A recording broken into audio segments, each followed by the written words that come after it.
हमने election commission of India को अपनी पार्टी की तरफ से एक रिप्रेजेंटेशन भिजाया है और हमने उनसे गुजारिश की है कि आप हमको एक डिटेल एक्सप्लेनेशन दीजिए। हमारे जो कंसर्न्स हैं और हमारे जो सवालात हैं, सबसे पहले ये है कि 2024 के पार्लियामेंट के चुनाव से पहले वोटर लिस्ट पे हुआ, अभी आप समरी क्या इंटेंसिव रिवीजन कर रहे हैं और हम ये बताना चाह रहे हैं कि एक रिवीजन हो चुका है 29 अक्टूबर से 6 जनवरी तक। अब ये हमको समझ में नहीं आ रहा है कि जो इंटेंसिव रिवीजन हो रहा है, जो पिछली बार बिहार में हुआ था, 2003 में था, उस जब हुआ था तो 1 साल का टाइम था लोकसभा चुनाव के लिए और 2 साल का टाइम था विधानसभा के चुनाव के लिए। अब आप ये कह रहे हैं कि ये सब जो प्रोसेस है ये 1 महीने में खत्म हो जाएगी, माने 1 अगस्त को EROs को BLOs दे देना चाहिए, फिर दूसरा वो पब्लिश हो जाएगा 1 महीने के बाद, तीसरा सितंबर में फाइनल रोल आ जाएगा। जो इतना जल्दी कैसे होगा? आपकी तो BLOs की ट्रेनिंग भी नहीं हो पाएगी। तीसरी बात यह है कि आपने BLO ऑफिसर को जो पावर्स दिए हैं, इतने खतरनाक पावर्स आप दिए हैं कि वो ये तय करेगा कि कोई भारत का नागरिक है या नहीं। उसको अनब्रिडल पावर्स आप दे चुके हैं कि घर जाएगा नहीं जाएगा, 3 मर्तबा जाएगा नहीं जाएगा, क्या होगा। और फिर ERO और AERO ये केसेस को रेफर कर सकता है कॉम्पिटेंट अथॉरिटी को सिटीजनशिप एक्ट 1955 में। तो ये तो वाइड स्प्रेड डिसएनफ्रेंचाइजमेंट भी हो सकता है इसमें। वाइड स्प्रेड आप देखिए, अगर नाम नहीं आएगा वोटर लिस्ट में, किसी की लाइवलीहुड पर असर पड़ सकेगा। और साथ ही साथ हम ये जानना चाह रहे इलेक्शन कमीशन से कि आपके पास कोई क्वांटम रेशियो है कि कितने इलीगल इमिग्रेंट्स हैं? ये डेटा कुछ है तो बताइए ना हमको। और आखिरी बात यह है कि ये जो आप कह रहे हैं कि 87, आप इसमें कह दिए हैं कि जो वोटर पैदा हुआ 1/7/87 से पहले, उसको डॉक्यूमेंट प्रोवाइड करना पड़ेगा अपने डेट ऑफ बर्थ और प्लेस ऑफ बर्थ का, नंबर 1। जो वोटर पैदा हुआ 1/7/87 और 2/12/2004 के दरमियान में, तो उसको अपना डेट बर्थ सर्टिफिकेट या अपने माता का या पिता का देना पड़ेगा। और जो वोटर पैदा हुआ 2/12/2004 के बाद, उसको खुद का देना पड़ेगा, अपनी मां का भी और पिता का भी देना पड़ेगा।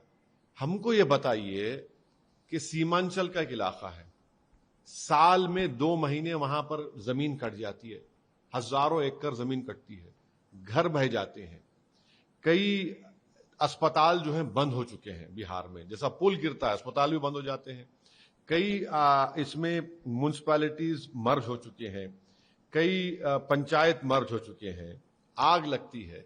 ये कैसे होगा 1 महीने में सब चीजें ये? और फिर हम अपने रिप्रेजेंटेशन में उनको हवाला दिए हैं सुप्रीम कोर्ट के एक जजमेंट का, जिसका नाम है लाल बाबू हुसैन, जो सुप्रीम कोर्ट ने 1995 में दिया था। तो ये सब चीजें हम इसलिए इलेक्शन कमीशन ने ऑल पार्टी मीटिंग भी नहीं बुलाई। इतना जल्दी कैसे होगा? आप अपने BLOs को ट्रेनिंग नहीं देंगे और BLOs को आप पावर्स दे रहे हैं। इसीलिए हमको अप्रेहेंशन है कि कई लोगों के नाम नहीं आएंगे। और सारी दुनिया जानती है कि बिहार के नौजवानों का पलायन होता है। बिहार का नौजवान पंजाब की खेतों में काम करता है, केरल के खेतों में काम करता है, मुंबई, हैदराबाद, दिल्ली की होटलों में काम करता है। कैसे होगा बताइए ये वहां? अच्छा, और कितने लोगों के पास ये सब डॉक्यूमेंट्स रहेंगे बताइए? ये सब चीजें इसलिए हम चाहते हैं कि इलेक्शन कमीशन इस पर हमारे रिप्रेजेंटेशन पर गौर करे, किसी भी जेन्युइन इंडियन का नाम मिस ना हो, वोटर को अपना वोट मिले डालने के लिए, वरना तो बड़ा मुश्किल हो जाएगा ये। सर, आप इस बात से इनकार नहीं करते क्या कि सीमांचल जैसा एरिया है वहां पे घुसपैठी है? कहां? अच्छा, नहीं घुसपैठी है, बताइए कितने % घुसपैठी है? तो ये जो नहीं, आप कैसे मानेंगे आपकी बात को? घुसपैठी का अगर आप कह रहे हैं तो डेटा तो कुछ होना चाहिए। कि आप अगर उस कंक्लूजन पे आप arrive, आपके डेटा क्या है, उसका क्वांटम रेशियो क्या है बताइए आप। और फिर ईसीआई के पास इन डॉक्यूमेंट्स को स्क्रूटनाइज करेंगे, उसका डेटाबेस क्या है बताइए आप। देखिए 87 का आप कट ऑफ दे रहे हैं, 38 इयर्स हो चुके हैं। अगर घुसपैठी है तो फिर 2024 के चुनाव में घुसपैठी वोट डाले थे क्या? अगर घुसपैठी है, चलिए मान लिए, तो क्या 2024 के चुनाव में इसीलिए ये रिजल्ट आया क्या? तो फिर हम क्वेश्चन करेंगे 2024 के चुनाव को भी, रिजल्ट को भी। फिर ये कौन सी बात हुई? घुसपैठी है भाई, इंडियंस को ही बात कर रहे हैं, तो उसके लिए आप बताइए ना हमको। तो आपको इलेक्शन कमीशन की कैपेबिलिटी पे क्यों सवाल उठा रहे नहीं, हैं? देखिए इलेक्शन, देखिए एक्सरसाइज करेंगे। बिल्कुल संविधान के लिहाज से इलेक्शन कमीशन को इख्तियार है। हम इलेक्शन कमीशन से हम पूछ रहे हैं कि पिछले बार जब समरी इंटेंसिव रिवीजन हुआ था, 2 साल थे विधानसभा चुनाव के लिए, 1 साल था लोकसभा चुनाव के लिए। आपने एसएसआर किया, कब किया आपने एसएसआर? आपने एसएसआर किया 29 अक्टूबर से 6 जनवरी 2025 तक। अब बताइए, एसएसआर आपने किया तो उसमें क्या घुसपैठी थे? और आपने फिर मीटिंग ली, किसकी मीटिंग ली? आपने जो इलेक्शन पार्टीज होते हैं, बीएलएस के कितने 280 10 रिकॉग्नाइज पॉलिटिकल पार्टीज की मीटिंग ली। आपने उनसे कहा था कि उस ट्रेनिंग में एक एसआईआर होगा। फिर आपने 26 मई 2025 को इलेक्शन कमीशन ने कहा कि बीएलओज ईआरएस की ट्रेनिंग होगी, तो क्या उसमें एसआईआर की आपने बात की थी? तो यही हम कह रहे हैं कि लाल बाबू हुसैन का जो सुप्रीम कोर्ट का जजमेंट है, उसमें सुप्रीम कोर्ट ने हैरेसमेंट एंड कमोशन की बात की थी। उसमें सुप्रीम कोर्ट ने बात की थी कि on issue of rushing and completing the task in a time bound manner, consequences of having one names of the previous electoral names deleted. इसको हम गौर करें, हम अपनी रिप्रेजेंटेशन ईसीआई को भिजाए हैं। सर, आप अपने एक्स हैंडल से ये भी आरोप लगा रहे हैं कि गुप्त तरीके से एनआरसी को लागू कर रही है। बिल्कुल भाई, मैं तो ये कह रहा हूं कि एनआरसी में थोड़े सुप्रीम कोर्ट के सेफगार्ड्स हैं, इसमें तो वो भी नहीं है। आप हमको ये रैशनल बताइए ना। ये जो 87, अगर कोई वोटर 1787 से पहले पैदा हुआ, कोई वोटर अगर 1787 से 2012-2004 के दरमियान में पैदा हुआ, जो वोटर 2/12/2004 के बाद पैदा हुआ, ये तो सिटीजनशिप एक्ट में है ना। बताइए इसका रैशनल क्या है? अच्छा, कितने बिहार प्रदेश में कितने लोग डॉक्यूमेंट है बताइए आप देख मालूम करिए। अच्छा, बीएलओ को इतनी अनबिल्ड पावर्स क्यों दे रहे हैं? अगर कोई बीएलओ जाएगा और 2 से 3 मर्तबा जाएगा और कोई नहीं रहेगा, तो उसको ये राइट है कि वो लिख दे, ये डाउट है।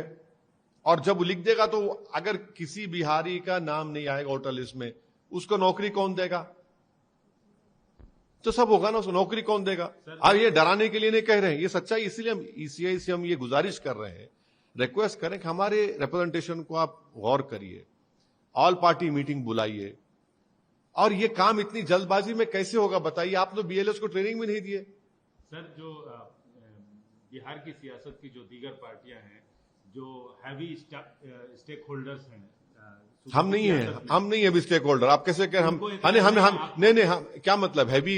हम स्टेक होल्डर हैं, बराबर हैं, बिल्कुल है। नहीं, हमारा तो नहीं, वो छोड़ दी। देखिए, एक बात सुनिए, जो पॉलिटिकल पार्टी इस पर खामोशी अख्तियार की हुई है, जो सत्ता में आना चाह रहे हैं, तुमने कितने हजार वोट से सत्ता को खो दिया?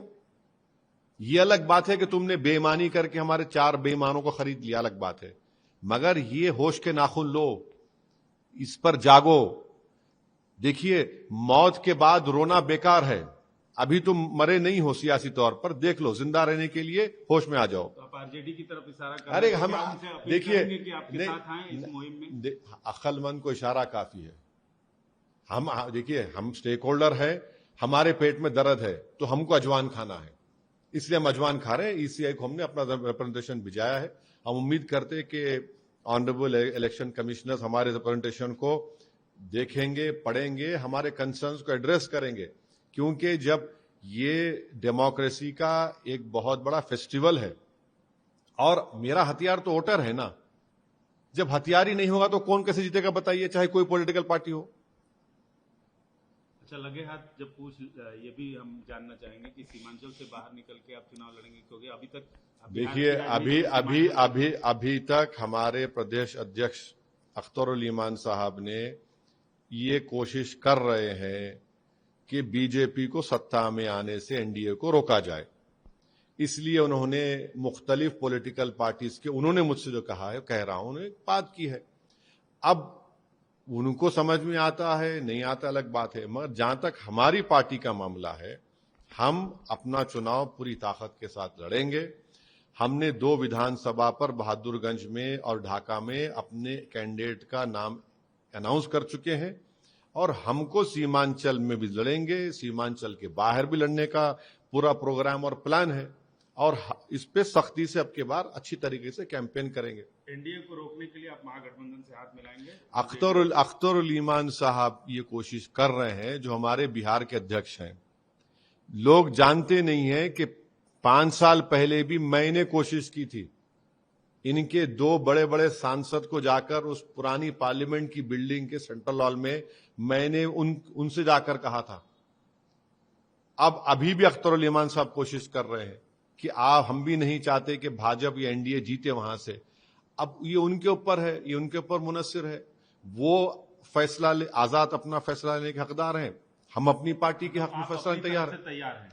हम देखिए, हम तो इलेक्शन लड़ेंगे, चाहे अकेले लड़े चाहे महागठबंधन के साथ लड़े, ये नहीं मालूम ना। देखिए अख्तरुल ईमान साहब जो कोशिश कर रहे हैं वो कितने कामयाब होते नहीं होते, मगर वो तो कोशिश कर रहे हैं पार्टी की तरफ से, देखिए क्या होता है।